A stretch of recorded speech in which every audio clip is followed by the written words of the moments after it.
Action സിനിമകൾ ഇഷ്ടപ്പെടുന്നവർക്ക് ഈ സിനിമ ഞാൻ റെക്കമെൻഡ് ചെയ്യും. അത്രയധികം നന്നായിട്ടാണ് ഈ സിനിമ ഇവർ എടുത്തിരിക്കുന്നത്. ഇതിൻ്റെ ക്യാമറ വർക്ക്, എഡിറ്റിംഗ് വർക്ക് വളരെയധികം നന്നായിരുന്നു.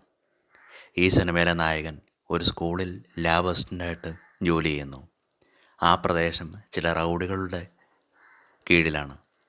പിന്നീട് നായകൻ ഇവരുമായിട്ട് ഏറ്റുമുട്ടുകയും തുടർന്ന് അദ്ദേഹത്തിൻ്റെ ജോലി പോവുകയും ചെയ്യുന്നു. അതിനുശേഷം ഇദ്ദേഹം ഇല്ലീഗലായിട്ട് തോക്ക് നിർമ്മിച്ച് സെയിൽ ചെയ്യുന്നു. അതിനുശേഷം നടക്കുന്ന സംഭവ വികാസങ്ങളുമാണ് സിനിമയുടെ കഥ. അതിസമ്പന്നമായ ആക്ഷൻ രംഗങ്ങളാൽ സമൃദ്ധമാണ് ഈ സിനിമ.